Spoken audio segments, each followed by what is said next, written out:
Bible कहती है कुछ रूल्स हैं जिन्हें फॉलो कर कर छुटकारा लिया जा सकता है। जिस तरह मैं आपको बताना चाहता हूं, आप कितने बीमार हैं, कितनी देर से बीमार हैं, कितने दुखी हैं, इस बात पे आपका छुटकारा निर्भर नहीं करता। यीशु मसीह के पीछे एक औरत आई कि मेरी बेटी में से दुष्ट आत्मा निकाल दे, निकाल दे, निकाल दे। यीशु मसीह ने मना कर दिया। यीशु मसीह ने कहा, कुत्तों को मैं अपने बच्चों की रोटी नहीं दे सकता। क्योंकि यीशु मसीह चेलों ने भी कहा कि तू क्यों इसकी प्रार्थना को नहीं सुनता, ये दुखी है। परमेश्वर ने कहा सिर्फ एक बंदा दुखी है इसलिए उसकी प्रार्थना नहीं सुनी जा सकती। कभी परमेश्वर ने बाइबल में ये नहीं कहा तू बड़ा दुखी है, तू बड़ी दुखी है इसलिए मैं तेरी प्रार्थना को सुनता हूं। परमेश्वर ने कहा तेरे विश्वास ने तुझे क्या किया, चंगा किया। तेरे फेथ ने तुझे क्या किया। अगर मुझे छुटकारा लेना है तो मुझे रूल्स और मुझे परमेश्वर के जो प्रिंसिपल्स हैं, जो वचन हैं, परमेश्वर का जो बनाया सिस्टम है, मुझे उसे फॉलो करना पड़ेगा। बाइबल कहती है वो औरत परमेश्वर के सामने आई। इंग्लिश में लिखा शी वर्शिप्ड, उसने हिंदी में लिखा उसने यीशु को प्रणाम किया और कहा कि बालक, जो तेरे बालक हैं उनकी मेज से जो चूर चार निकलता है वही कुत्ते खाते हैं। हालेलुया। पर लिखा उसने वर्शिप की। चंगियाई से पहले की कि चंगियाई के बाद में की? ऊंची आवाज में बताओ। छुटकारे के पहले वर्शिप की कि छुटकारे के बाद में की? बाइबल कहती उसने इतना सख्त उत्तर सुनने के बावजूद भी शी वर्शिप्ड। तो क्या आप भी जब परमेश्वर आपको उत्तर ना दे वर्शिप करने के लिए तैयार हैं? जब आपको उत्तर वो ना दे फिर भी आप परमेश्वर के साथ बने रहने के लिए तैयार हैं? ए लड़के, हालेलुया। लिखा शी वर्शिप्ड, उसने खुदा की वर्शिप की। इतना सख्त जवाब लेने के बावजूद भी उसका विश्वास नहीं हिला और उसने कहा तेरे बालकों की मेज से जो गिरेगा वही कुत्ते खाएंगे, हमें अपने घर का कुत्ता समझ ले। यीशु मसीह ने कहा इस बात के कारण दुष्ट आत्मा तेरी बेटी को छोड़ के जा चुका है, जा चली जा। बाय फेथ जो सिस्टम बना है, जो परमेश्वर ने वचन में ठहराया है, उसी के अनुसार हम चंगियाई ले सकते हैं, उसी के अनुसार हम छुटकारा ले सकते हैं। उससे बाहर जाकर हम छुटकारा नहीं ले सकते, बल्कि वही जो परमेश्वर के वचन में ठहराया गया है। आमीन। मैंने अपनी लाइफ में नोटिस किया है कि छुटकारा जो है वो बिल्कुल उन्हीं लोगों को मिलता है जो आत्मा को फॉलो करते हैं, जो पवित्र आत्मा को फॉलो करते हैं, वही छुटकारे में, रियल छुटकारे में एंटर करते हैं। आज जो आप सिस्टम देख रहे हैं चर्च में, सब जगह आप बड़े बड़े सिस्टम को बनता हुआ देख रहे हैं, लेकिन पहले ऐसा नहीं था। इतनी बड़ी चर्च होने के बावजूद भी किराए पर साउंड आता था। हम अपना साउंड परचेज नहीं कर पा रहे थे, इतना पैसा भी नहीं था चर्च के पास, क्योंकि चर्च से कोई डोनेशन नहीं मांगी जाती थी, कुछ नहीं था, बस लोग आके डाल जाते थे, ठीक है कुछ नहीं है तो ना सही। ऐसा चलता रहा कितने साल। तो मैं साउंड के लिए पैसे इकट्ठे करता था कि अभी 50,000 हो गया, अभी 1,00,000 हो गया। और एक दिन परमेश्वर ने मुझसे रात को मिडनाइट के टाइम बात की कि अभी उठ और जितना पैसा तेरे पास है उसे अभी कंप्यूटर से ट्रांसफर कर। उस समय उस अकाउंट में मैंने इंटरनेट बैंकिंग रखी थी। तो रात को 12 बजे मैं उठा और मैंने कहा परमेश्वर ये पैसा तो सेव करने के लिए, ये पैसा तो मैं तेरे ही भवन का साउंड जो है उसे बाय करने के लिए मैं जोड़ रहा हूं। मुझे 6-7 लाख तब चाहिए था, 10-12 साल पहले 10 लाख में साउंड आ जाता था। तो तब मैंने कहा परमेश्वर ये तो तेरे साउंड को परचेज करने के लिए। परमेश्वर ने कहा इसे अभी बोना है। आप इमेजिन करो मेरे अकाउंट में जितना पैसा था, मैंने रात को 12 बजे अकाउंट ओपन किया, जिसके अकाउंट में डालना था उसका अकाउंट पहले से जुड़ा हुआ था मेरे साथ, मैंने उसके अकाउंट में डाला, उसको टिक किया, पैसा गया। मैंने उसको रात को मैसेज किया कि भाई साहब मैंने इतने लाख रुपए आपके अकाउंट में भेजा है। उसने कहा गॉड ब्लेस यू। मैंने कहा ठीक है जी अब तो हो गया, गॉड ब्लेस यू, अभी तो खाता खाली हो गया। इमेजिन करो थोड़े दिन में ही एक फैमिली मुझसे मिलने के लिए आई और उस फैमिली ने कहा कि परमेश्वर ने हमारे दिल में डाला है कि हमारे पास एक प्लॉट है, हम उसे बेचकर हम आपको देना चाहते हैं कि आप साउंड परचेज कर लो। कहा मैं उसे महीनों से जोड़ रहा था और कहां एक व्यक्ति आया और उसने पूरे के पूरे साउंड का खर्चा दे दिया। वो पहला टाइम था जब चर्च ने अपना साउंड खरीदा था। वो क्या था? एक छुटकारा। आज चाहे उस पैसे की आज उतनी वैल्यू नहीं, वो उतने पैसे के शायद 4 माइक आए, आज 1.5-2 लाख का माइक है, पर उस समय वो एक छुटकारा था मेरे लिए। आप कितने मेरी बात को समझ रहे हैं? मेरे लिए वो बड़ा छुटकारा था कि मेरी चर्च किराए से फ्री हो गई, अब किराए का पैसा मैं दरी में लगाऊंगा, मैं चर्च को बनाने में लगाऊंगा। मेरे लिए वो छुटकारा था। लेकिन परमेश्वर ने वो छुटकारा मुझे इसलिए नहीं दिया कि मुझे साउंड की जरूरत थी। जब मैंने विश्वास के कदम को उठाया तो परमेश्वर ने वो छुटकारा दिया। आप मेरी बात समझ रहे कि नहीं? जब चर्च शुरू हुई 2007-8 में, 7 में मैं खामरा में आया, 8 में चर्च शुरू हुई। 3 लोग थे चर्च में। मैं ही चाय बनाने वाला था, मैं ही चाय बांटने वाला था, मैं ही दरी बिछाने वाला था, मैं ही दरी उठाने वाला था, मैं ही टेंट मैन था, मैं ही प्रीचर था, मैं ही क्लीनर था, सारा कुछ मैं ही था। हालेलुया। जब लोग आने वाले होते थे, दरी भी मैं बिछाता था, पुलपट भी मैं ही लगाता था। साउंड तब जरूरत थी नहीं 3 लोगों में। सारा कुछ, चाय भी मैं एक बनाता था, बिस्किट भी मैं लेके आता था, उनको पिलाता भी मैं ही था, उनको खिलाता भी मैं ही था, उनको प्रीच भी मैं ही करता। सुनो मेरी बात, परमेश्वर की सेवा जो है वो शौक से होती है। आमीन। वो लव से होती है कि चाहे मैं 3 लोगों के सामने हूं, लेकिन मुझे यीशु मसीह से प्यार है और मैं उनको परमेश्वर के बारे में बताना चाहता हूं, उनको यीशु मसीह की लाइन पे लेके जाना चाहता हूं। तब क्या हुआ, 2007 में 8 में एक 10 बाय 10 के कमरे से जब चर्च शुरू हुई तो चर्च बढ़ गई। जब 27-28 लोग हो गए, ओवरफ्लो हो गया। बल्ले भी बल्ले, 28 अगर 27 से 3 लोग ज्यादा हो गए तो ओवरफ्लो हो गया। 3 लोग बाहर बैठे जी हॉल के। आज खमरा चर्च ओवरफ्लो था, 3 लोग बाहर थे, ऐसा ओवरफ्लो था तब। सुनो, हालेलुया। तो क्या हुआ, जब मैंने बात की, मैंने सोचा कि मेरे उस कमरे के पास ऐसे 2 वेड़े हैं, एक ऐसे जाता है, एक ऐसे जाता है। तो मैंने, वो किराए पे था, मैंने मकान मालिक से कहा, मैंने कहा लोग बढ़ रहे हैं तो मुझे ये वाला आपका जो यहाँ पे मीटिंग अभी करनी पड़ेगी। उसने मना कर दिया। उसने कहा नहीं ये छत थोड़ी सी कमजोर है, पता नहीं मीटिंग होगी कि नहीं, मतलब उसने मना कर दिया। मैं सोचा, मैंने कहा मैं तो ये सोच रहा था कि यहाँ होना चाहिए, परमेश्वर मेरी हेल्प करेगा, लेकिन अब मैं क्या करूंगा। तो परमेश्वर ने इंतजाम किया है कि नीचे प्लॉट, मेरी फैमिली का प्लॉट था, वहां मीटिंग शुरू हुई। उसके बाद जब वो भर गया, उसके सामने ग्राउंड थी, फिर वहां मीटिंग शुरू हुई। जब वो ग्राउंड में हम गए तो उस ग्राउंड का जो मालिक था वो एक दिन आके बोला, यार तुम इतने कब्जा ही ना कर लियो। मैंने कहा भाई साहब, हम 200 करोड़ की कोठी फ्री में छोड़ के आए, ये कब्जा करने के लिए नहीं आए हम।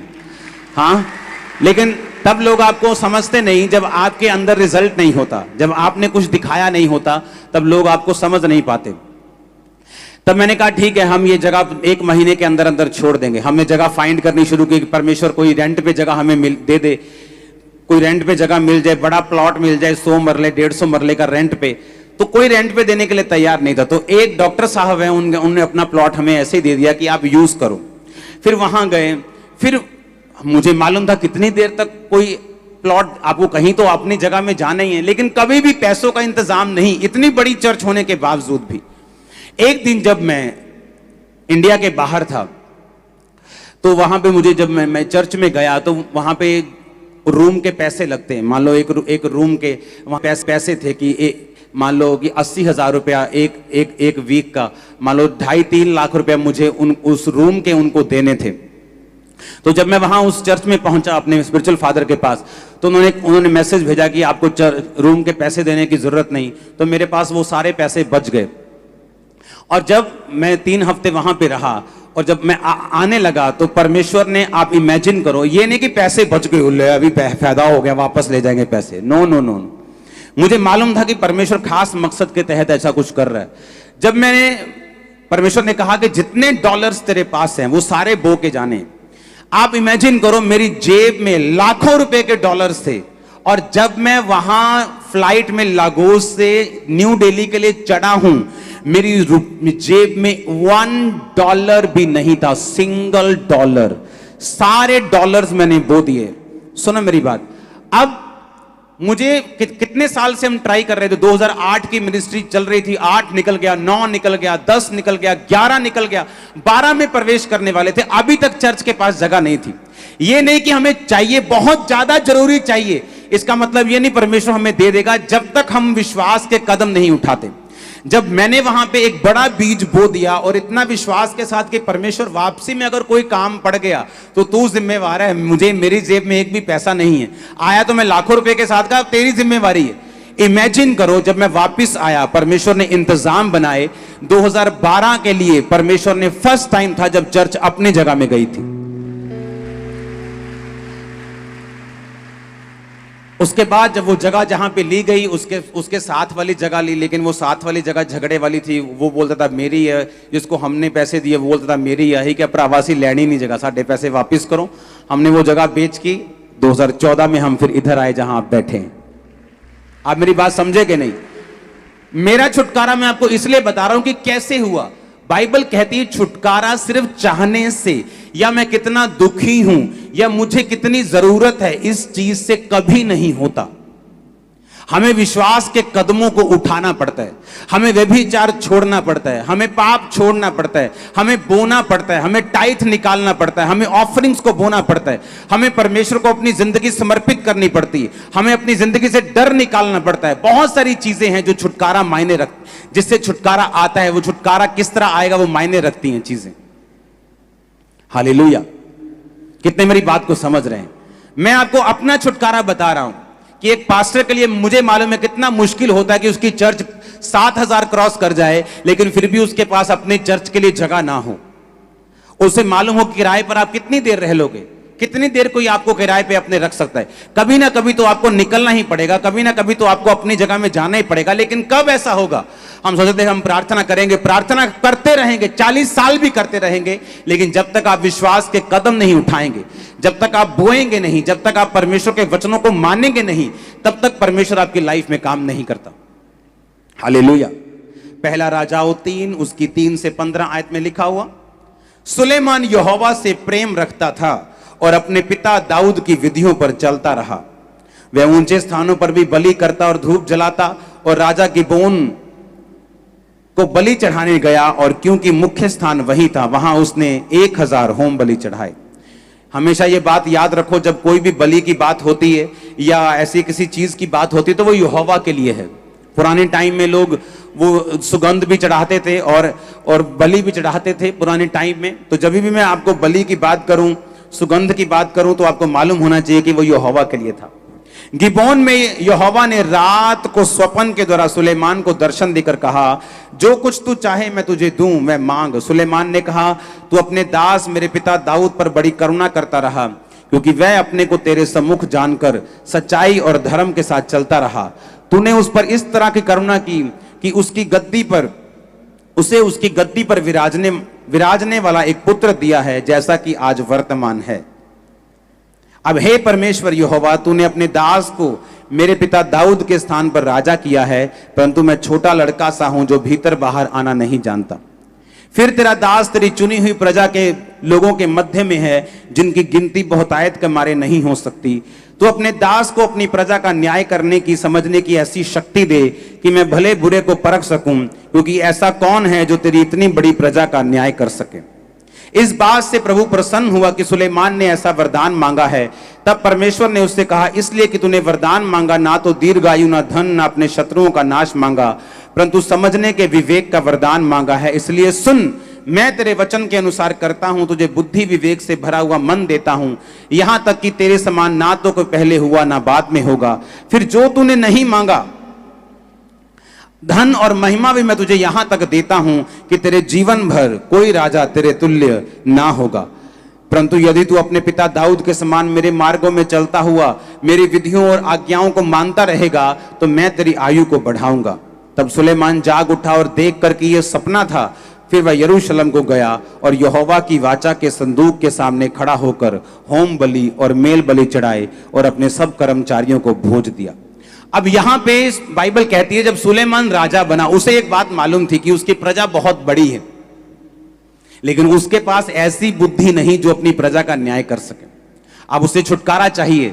बाइबल कहती है, जब वो परमेश्वर के संदूक को लेके आ रहा था, उसने परमेश्वर के संदूक के सामने हजारों बलियों को चढ़ाया। जब भी आप अपनी जिंदगी से परमेश्वर के सामने कुछ ऐसा चढ़ाते हैं जो आपके लिए बहुत मायने रखता है, हन्ना ने अपना बेटा परमेश्वर को चढ़ा दिया, सेवा के लिए दे दिया। सुलेमान ने लिखा लाखों भेड़ों को कुर्बान कर दिया। पुराने टाइम में जो भेड़ें होती थी वो पैसों के बराबर थी।